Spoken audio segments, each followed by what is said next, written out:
உள்ளூர் தமிழ் திரைப்படங்கள், தொழில்நுட்பம், கதாபாத்திரங்கள், கதை, திரைக்கதை என பல அம்சங்களில் வளர்ச்சி கண்டு வருகின்றன. வளர்ச்சியும் மாற்றங்களும் கொண்ட மலேசிய திரைப்படத்துறையில் தற்போது அதிகமான இளைஞர்களும் ஆர்வத்துடன் ஈடுபட்டு வருகின்றனர்.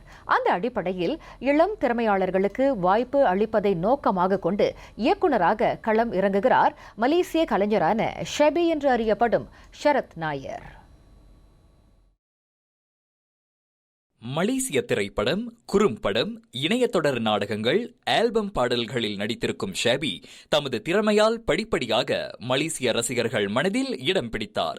நடிப்புத் துறையில் இருக்கும்போதே இயக்குநராக வேண்டும் என்ற எண்ணம் தமக்கு இருந்ததாக ஷெபி கூறினார்.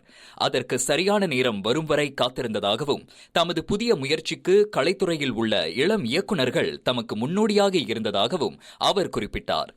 For the past 2.5 years என்கிட்ட அந்த சின்ன பசங்க which is like college students, அப்புறம் ட்ராப் அவுட் ஸ்டூடெண்ட்ஸ், அப்புறம் இன்னும் வந்துட்டு யாரு இன்ஜினியர்ஸ் எல்லாம் படிச்சுட்டு இன்ஜினியராக இருக்கிறவங்க, டாக்டர்ஸாக இருக்கிறவங்க, but they want to be direct, film மேலே கொஞ்சோண்டு இன்ட்ரெஸ்ட் இருக்கிறவங்க, மூவி பஃபாக இருக்கிறவங்க, இவங்க எல்லாருமே என்கிட்ட கான்டாக்ட் பண்ண ஆரம்பித்தாங்க.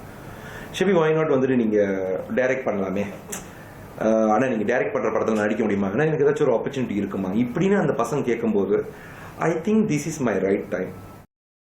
இவ்வாண்டு இறுதியில் படப்பிடிப்பை தொடங்க உள்ளதாக கூறிய ஷெபி, அதற்கான கதையை உருவாக்குவதற்கு சுமார் 2.5 ஆண்டுகள் எடுத்துக்கொண்டதாக தெரிவித்தார். 70 விழுக்காடு உண்மை சம்பவங்களை கொண்டு இயக்கப்படும் இப்படத்தில் மலேசிய கலைஞர்கள் உட்பட இந்தியா மற்றும் சிங்கப்பூரைச் சேர்ந்த கலைஞர்களும் நடிக்க உள்ளனர். இதனிடையே தற்போது அனைத்து துறைகளிலும் செயற்கை நுண்ணறிவு AI தொழில்நுட்பம் ஆதிக்கம் செலுத்தி வரும் நிலையில் தமது படைப்பில் அதன் பயன்பாடுகள் குறித்தும் அவர் விளக்கினார். I will use. நான் அதை யூஸ் பண்ண மாட்டேன்னு நான் சொல்ல வரல, பட் கண்டிப்பாக அதை யூஸ் பண்ணுவேன். பட் ஐ நோ ஹவ் என்னோட லிமிடேஷன் எந்த அளவுக்கு இருக்கு. இப்போ ஒன்றும் இல்லைங்க, நம்ம ஒரு படைப்பு கொடுக்குறோம், அந்த படைப்பில் முழுக்க AI இருந்துச்சுன்னா அப்போ என்னோட ஒர்க் அதில் என்னவா இருக்கும், எனக்கு ஒரு சாட்டிஸ்ஃபேக்ஷன் இருக்குமா? கண்டிப்பாக இருக்காது. ஸோ இப்போ அதில் என்னோட ஒர்க் எந்த அளவுக்கு இருக்கணும்னா 90% என்னோட ஒர்க் இல்லை ஒரு 95% என்னோட ஹார்ட் ஒர்க் இருந்து ஒரு 5% ஒன்னால உண்மையாகவே அது முடியல, அது ரொம்ப கஷ்டமாக இருக்குது அப்படின்னா நீங்கள் அந்த AI கிட்ட ஹெல்ப் கேட்கலாம்.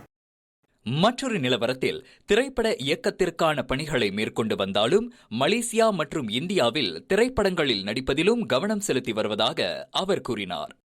மேஜரா இந்த வருஷம் நான் முழுக்க நான் மூவிஸ்க்கு வந்துட்டு அர்ப்பணிக்கலான்னு இருக்கேன். யூனோ வை, சீரீஸ் பண்ணும்போது நம்ம ஒரு டைம் கான்ஸ்டன்ட்ல மந்த்லி நம்ம போன வாட்டி பண்ண மாதிரி நம்ம பண்ணிக்கிட்டே போவோம்.